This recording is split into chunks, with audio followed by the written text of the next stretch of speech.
Every single one of you in this room believes something that is wrong. Not slightly wrong, not approximately wrong, fundamentally, structurally, at the root wrong. And I don't say that to be provocative. I say it because it took Einstein himself a decade of the most brutal intellectual labor in the history of science to stop believing it too. So you're in good company, but we're going to fix it tonight. Here is what you believe. You believe that gravity is a pull. You believe that the earth pulls you toward it, that the sun pulls the earth toward it, that massive objects reach across empty space and drag other things toward themselves. You believe this because Newton told you. And Newton was one of the greatest minds in human history.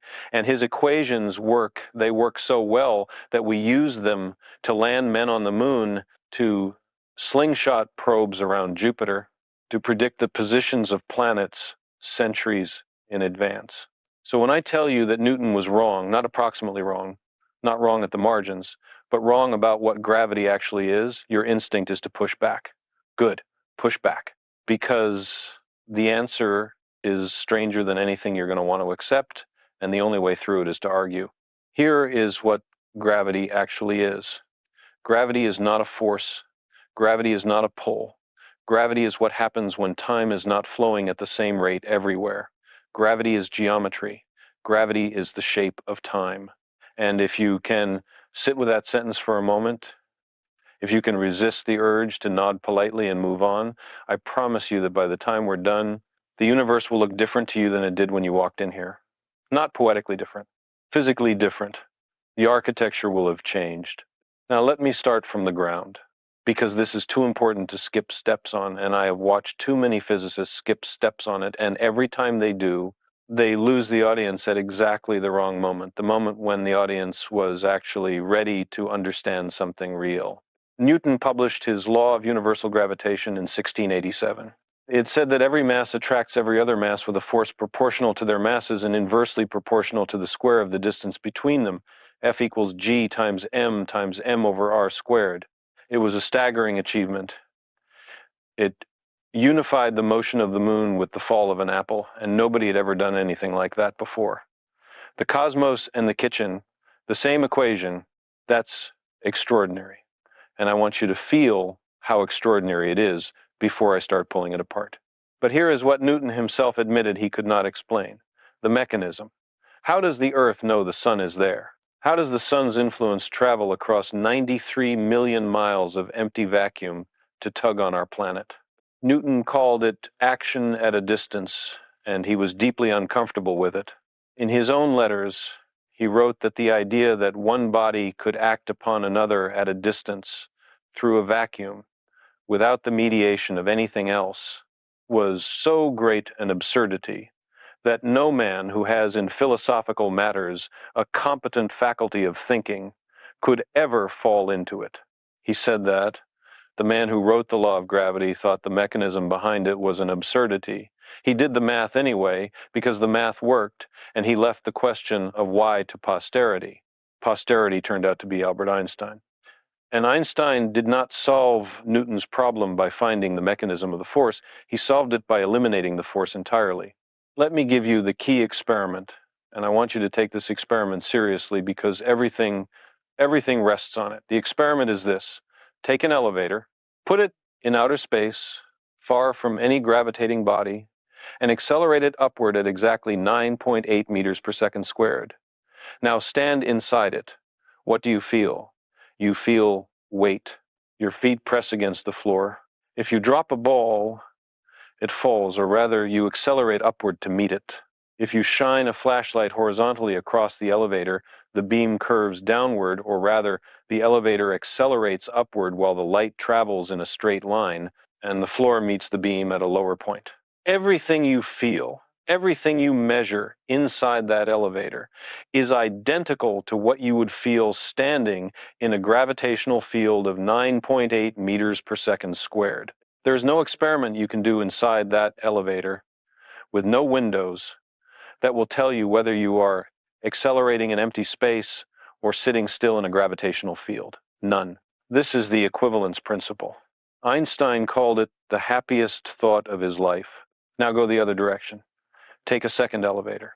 This time, put it in free fall, falling freely in a gravitational field, no engine, no thrust. An astronaut inside that elevator feels weightless. Drop a ball, it doesn't fall, it floats beside you.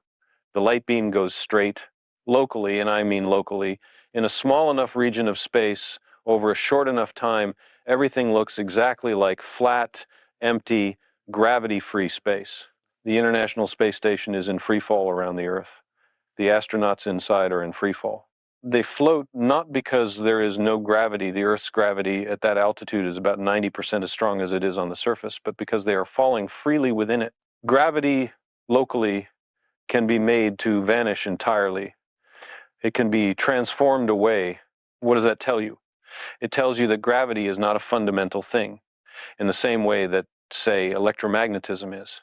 You cannot transform away an electric field by choosing the right reference frame. You cannot make a magnetic force vanish by falling. But gravity, you can step out of it. You can choose coordinates in which locally it disappears. That means gravity is a property of the reference frame, not a property of the universe that exists independently of observers. And Einstein looked at that fact for 10 years through some of the most tortured intellectual labor anyone has ever endured. And he concluded gravity is the curvature of space-time. Now, here is where most explanations go wrong, and I want to be precise about this because the wrong explanation has been repeated so many times that it has become the standard explanation, and it is misleading. Most people, when they talk about curved space-time, show you a rubber sheet. They put a bowling ball on it, the sheet curves, and a marble rolls toward the bowling ball. You have seen this picture. It is in every textbook, and it is terrible for one simple reason. It explains gravity using gravity. The marble rolls toward the bowling ball because gravity is pulling it down into the depression. You have explained nothing. You have just hidden the thing you're trying to explain inside the explanation. The real story is not about the curvature of space, or rather, it is not mostly about the curvature of space. For objects moving at everyday speeds, for you falling out of a tree, for the moon orbiting the Earth, the dominant effect is the curvature of time, not space, time. And this is the part that never makes it into the rubber sheet diagram, and it is the part that, once you understand it, makes everything else fall into place. Here is what I mean. In Einstein's theory, every event in the universe has a location in space and a location in time. These are not separate, they're unified into a single four-dimensional structure called space-time. And a massive object, a planet, a star, warps this structure. It changes the geometry. Now, the way it changes the geometry of time is this. Clocks run slower, closer to a massive object. This is not a metaphor. This is not a convenient fiction. This is a measurable, verified, tested, GPS depends on it, physical fact. A clock at sea level runs slightly slower than a clock on a mountain. A clock on the ground floor of a building runs slightly slower than a clock on the top floor. The differences are tiny. We're talking nanoseconds per day, but they are real, they are measured, and your car's navigation system corrects for them every second, or it would accumulate errors of miles per day within a week. Now, you are a physical object in space-time. You are not just sitting still in space, you are also moving through time. Even if you don't move a single centimeter in space, you are still carving a path through space-time, because time keeps passing. Physicists call this path a world line. And here's the key principle. Just as light takes the path of least time between 2 points in space, objects in space-time take the path of greatest proper time between two events. This is called a geodesic, the straightest possible path through curved space-time. Now here's the punchline. Here is the thing that stops me cold every time I think about it carefully. You are sitting in your chair right now, and you feel weight. You feel the chair pushing up against you. You feel what we call the pull of gravity. But what is actually happening is this. The space-time near the Earth is curved in such a way that time flows faster at your head than at your feet by a tiny but real amount.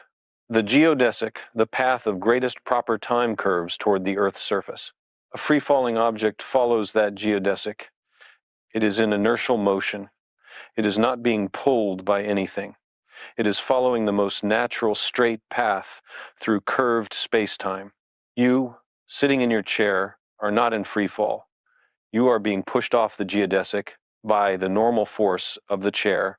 The chair is accelerating you upward away from the geodesic, just like the rocket engine was accelerating the elevator upward in my earlier thought experiment. The feeling of gravity that you interpret as being pulled down is actually you being pushed up away from the free fall path. Gravity in general relativity is not a force you feel. The force you actually feel, the pressure of the floor, the weight in your chest, that is the electromagnetic repulsion of the atoms of the ground refusing to let your atoms pass through them, that is the only real force acting on you. Gravity itself produces no sensation. Weightlessness is what gravity actually feels like if you let it. I want to sit with that for a moment, because it is one of the most conceptually violent reversals in the history of physics. Newton said, "Free fall is acceleration, weight is normal." Einstein said, "Free fall is inertial motion, weight is acceleration." Newton said, "Gravity pulls you toward the Earth." Einstein said, "Nothing pulls you anywhere you want to follow a geodesic through curved time, and the ground gets in your way. The ground is the problem. The ground is what's exerting a force on you." Gravity, in the Einsteinian picture, is not an agent. It is a geometric stage on which things move freely, following the curvature of time. Now, here is where it gets strange. And I mean it here is where even physicists who work in this field every day sometimes have to sit down and stare at the wall for a while. If what I've described is correct, if the curvature of time is the dominant driver of what we call gravity for slow-moving objects, then we should be able to make a back-of-the-envelope calculation. We should be able to figure out how much an object falls due purely to the time curvature component of the metric and compare it to the observed acceleration due to gravity. And when you do this, when you take the Schwarzschild metric, which is the exact solution to Einstein's field equations for a spherically symmetric mass, and you expand it for slow velocities and weak fields, you find that the time-time component of the metric, the part that describes how time is dilated near a mass, accounts for the full Newtonian gravitational acceleration. The spatial curvature contributes a correction that only becomes significant at relativistic speeds. For everything you encounter in daily life, for planets orbiting stars, for satellites, for you walking to your car, it is the shape of time that is doing essentially all the work. Let me give you a concrete thought experiment to make this vivid. Imagine you are floating freely in space, far from any massive object, and I fire you toward the Earth, very slowly, say 1 centimeter per second. You are moving almost entirely through time and almost not at all through space. You are what physicists call nearly at rest. Now, as you approach the Earth, time begins to run slightly slower for you. The Earth's mass curves, the time dimension of space-time, and the closer you get, the more pronounced the effect. From the four-dimensional space-time perspective, your world line, your path through space and time is curving. It is curving because the geometry of space-time itself is curved, not because a force is pulling on you. And that curving of your world line in space-time is what, projected down to three-dimensional space, looks like acceleration.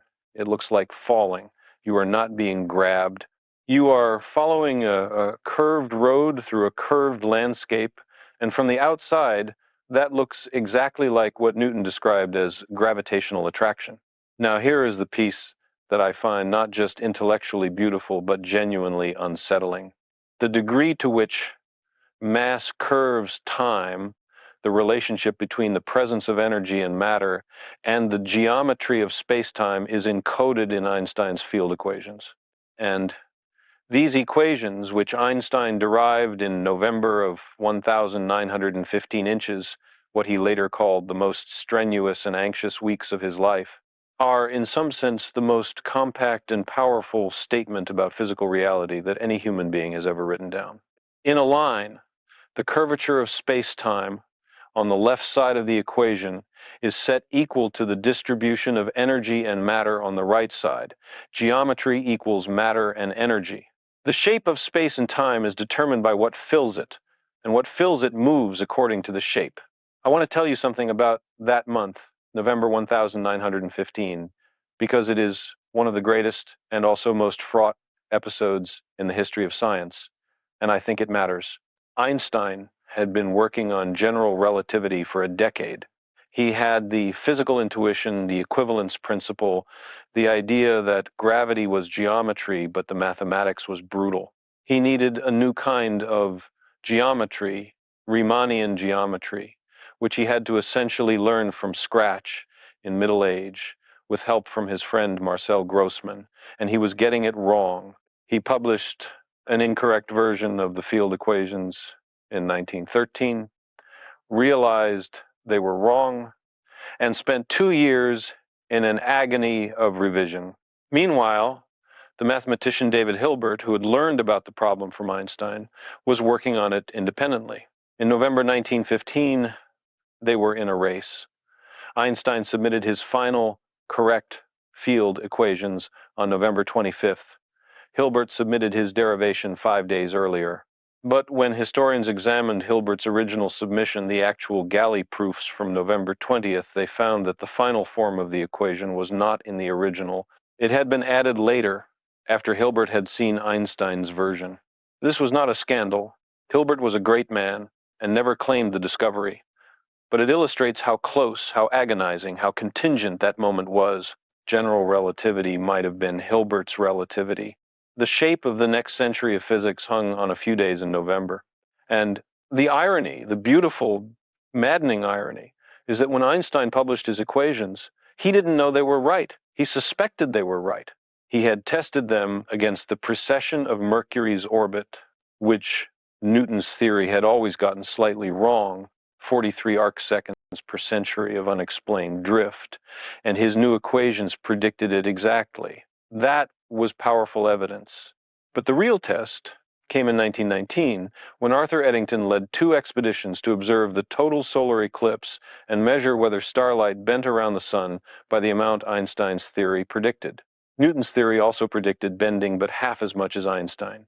Eddington's measurements, taken from the island of Principe off the coast of Africa and from Sobral in Brazil, matched Einstein. Not Newton, Einstein. And the next day, the headlines read, "Revolution in Science," and "Newtonian Ideas Overthrown," and Einstein became, essentially overnight, the most famous scientist in the world, not for a particle, not for a bomb, for explaining what gravity was, for telling us that time is curved. Now, let me tell you where I personally got this wrong for a long time, because intellectual honesty requires it. Early in my career, when I was first working through the mathematics of curved spacetime, I had a stubborn intuition that the spatial curvature had to be the main actor. It seemed geometrically natural. If space is curved, things move on curved paths. That's gravity, done. And for a while I leaned on that picture heavily. It was only when I started working through the specific numbers, the actual metric components for a weakly gravitating system, that I saw how wrong my intuition was. The time component of the metric, the part encoding time dilation, is of order v squared over c squared, where v is the orbital velocity and c is the speed of light. The spatial components contribute a correction of the same order for light, but for slow matter, the time component dominates completely. I had been telling myself a half-true story. The correct story is, for everything that moves slowly compared to light, it is overwhelmingly the geometry of time, not space, that does the gravitational work. I've been careful about saying that correctly ever since. Now here is where the story gets not just strange, but vertiginous, and I want you to brace for it. Because what I'm about to tell you is not an analogy or a simplification. It is the mathematical content of the theory, stated as plainly as I can manage. You know about energy conservation. The total energy of a closed system doesn't change. You probably know about momentum conservation. You may know about the conservation of angular momentum. What you may not know is that every conservation law in physics by a theorem proved by Emmy Noether in 1915, the same year as Einstein's field equations. Remarkable year. Every conservation law corresponds to a symmetry of the laws of nature. Energy is conserved because the laws of physics don't change over time. They are symmetric with respect to time translation. Momentum is conserved because the laws of physics don't depend on where you are in space-spatial translation symmetry. Angular momentum is conserved because the laws are the same in every direction, rotational symmetry. Now, general relativity says that the laws of physics, the field equations, are the same in every reference frame, including accelerated ones. They are generally covariant, symmetric under arbitrary coordinate transformations, and this symmetry, through Noether's theorem, is connected to the conservation of energy momentum in a way that is far more subtle and in some ways far less clean than in flat spacetime. In a general curved spacetime, the global conservation of energy is not guaranteed. It breaks down in an expanding universe. For instance, the energy of light redshifts away as the universe expands, and there is no global energy reservoir it goes into. This is not a failure of the theory. It is a deep statement about the nature of energy in a dynamic curved universe, but it should disturb you slightly, the way it disturbs me, because energy conservation is one of the things we treat as absolutely foundational, and it turns out to be a local principle with subtle global exceptions. Here is the place where this connects to something I've spent a large part of my life thinking about, and where I have to be honest with you that we do not have a complete answer. If gravity is the curvature of space-time, and if quantum mechanics governs everything at small scales, then what happens when you combine them? What is a quantum theory of curved space-time? What is a graviton, the hypothetical quantum carrier of gravitational interaction? Because in quantum field theory, every force has a carrier particle. Electromagnetism has the photon, the strong force has gluons, the weak force has W and Z bosons. But gravity, we have never detected a graviton. We don't even have a consistent, fully renormalizable quantum theory that describes one. String theory attempts this, loop quantum gravity attempts this. There are others. None of them is proven. None of them is even testable in the current generation of experiments. And this is not a minor gap. This is the central unresolved problem in theoretical physics. The two greatest theories we have, general relativity, which governs the large, and quantum mechanics, which governs the small, are mathematically incompatible. They cannot both be exactly right. One or both of them breaks down somewhere. We do not know where. We do not know which. That is the frontier. And here is the specific place where this becomes not just abstractly troubling, but concretely, dramatically problematic. Black holes. Take a star massive enough that when it exhausts its nuclear fuel, the gravitational collapse cannot be stopped. No pressure, no nuclear force, no electron degeneracy, nothing can hold it up. It collapses to a singularity, a point, or perhaps a ring, of infinite density, where the curvature of space-time becomes infinite, where the field equations of general relativity produce numbers that are not merely large, but undefined. Infinity is not an answer. Infinity is the theory's way of saying it doesn't know. The singularity is not a prediction of general relativity so much as it is a confession of general relativity's own limits. Something else has to take over at those extreme conditions, and that something else is whatever the quantum theory of gravity turns out to be. I spent years arguing with Stephen Hawking about what happens to information that falls into a black hole. Hawking showed in 1974 that black holes are not truly black. They emit thermal radiation due to quantum effects near the event horizon, the boundary of no return. This is one of the most beautiful results in theoretical physics. It combines quantum field theory, general relativity, and thermodynamics in a single calculation, and it gives a finite temperature to a black hole. Brilliant. And then Hawking argued that this radiation was purely thermal, purely random, containing no information about what fell in. That if you threw an encyclopedia into a black hole, the information in that encyclopedia, the arrangement of all those atoms, was permanently, irreversibly destroyed, gone, not scrambled, gone. This was, and I said so loudly at the time, a disaster for physics, because quantum mechanics is built on the principle that information is never destroyed. It may become hideously scrambled, but it is always, in principle, recoverable. It is a fundamental symmetry of the laws of physics, unitarity it's called. Hawking was proposing that black holes violated unitarity. I thought he was wrong. Susskind thought he was wrong. We said so publicly, in conferences, in papers, in ways that were not always polite. Hawking was Hawking, and disagreeing with him required a certain level of stubbornness. The argument went on for decades. Eventually, through work on the holographic principle, the idea that the information content of a volume of space can be encoded on its boundary, and through specific calculations in string theory, particularly what is called the ADS CFT correspondence, the evidence accumulated that information is preserved, that black holes eventually return all the information, scrambled beyond any practical recovery, but not destroyed. Hawking conceded in 2004. He gave a talk in Dublin. He gave Susskind a copy of a baseball encyclopedia representing the recovered information as a symbolic concession. I was not in Dublin that day, but when I heard about it, I thought, yes, that's how it's supposed to work. You argue until the evidence settles it. That's science. But, and this is the part I need you to hold, the information paradox is not fully resolved.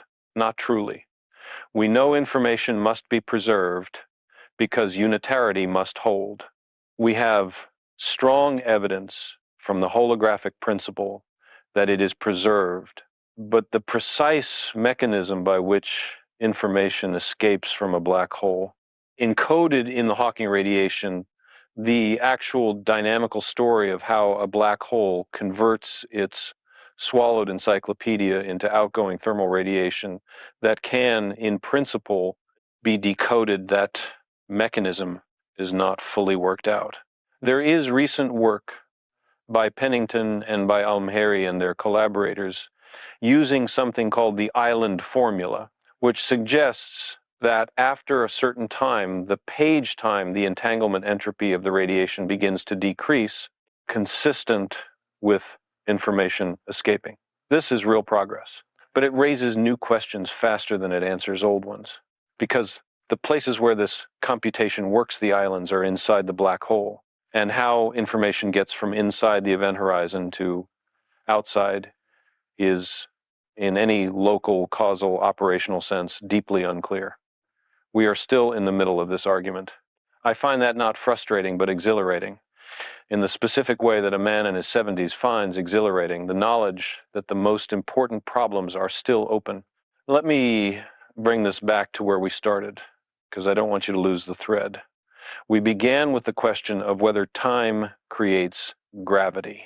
And the answer, as well as general relativity can give it, is yes, with the precise caveat that time is not a cause and gravity is not an effect. Because cause and effect are sequential concepts, and what Einstein's theory gives us is a static, geometric picture in which the curvature of the four-dimensional space-time manifold, including the curvature of the time dimension, simply is what we call gravity.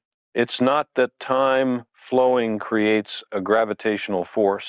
It's that the geometry of space-time, in which time is one of the four coordinates, encodes everything about how objects move through it.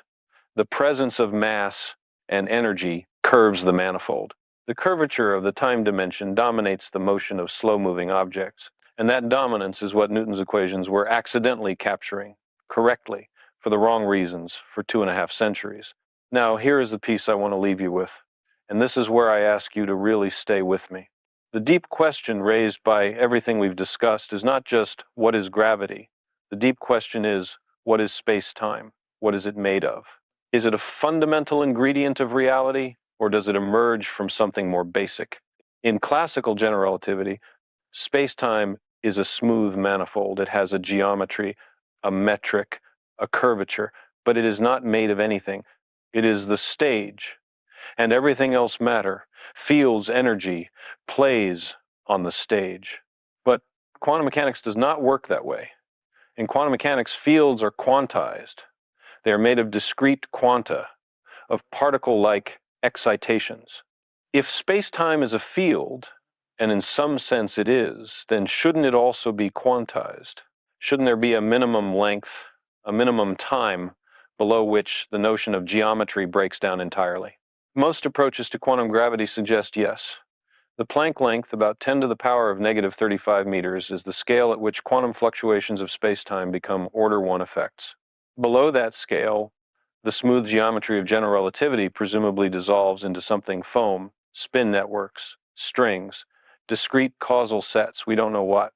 At that scale, the question, what is the distance between these 2 points, may not have a well-defined answer. And if distance becomes undefined, then space becomes undefined. And if space becomes undefined at small enough scales, then what are we talking about when we say space exists at large scales? What does it mean for space to be smooth, to have a metric, to have dimensions, if those properties are only approximate, only emergent, only valid at scales much larger than the Planck length? This is the question that I find genuinely, productively unsettling. Not because I think the answer will be there is no space-time, but because I suspect the answer will be something far more radical than that something that will make us revise our concept of what exists. Means as thoroughly as Einstein revised our concept of what space and time mean, every time physics has been forced to answer a question like this, what is light made of? What is matter made of? What is the atom made of? The answer has been something no one anticipated, something that required not just new math, but new concepts, new categories, a new way of thinking about what the universe is permitted to be. We are at one of those moments now. I think we are at one of those moments now. And when I say that, I mean it not as an inspirational gesture, but as a sober assessment of the state of the field. We have 2 theories that both work, that both agree with experiment in their respective domains, and that are mathematically inconsistent with each other. That inconsistency is a clue. It is the universe telling us that our picture is incomplete. And every time in the history of physics that the universe has done that, every time the equations have fought each other like this, the resolution has not been a compromise. It has been a revolution. So here is what I want you to take home. Not just the fact that time curves, not just that gravity is geometry, not just that the ground is pushing up on you rather than gravity pulling you down, although all of those things are true and worth turning over in your mind on the drive home. What I want you to take home is this. The question, does time create gravity, is not a question that general relativity answers and closes. It is a question that general relativity answers, opens wider, and hands to the next generation still open. The answer we have, the geometric answer, the Einsteinian answer, is the most beautiful and well-tested answer in the history of physics, and it is not the final answer. The final answer requires us to understand what time actually is at the quantum level, what geometry actually is at the quantum level, what it means for a manifold to have curvature when the manifold itself is subject to quantum fluctuations and cannot be precisely defined.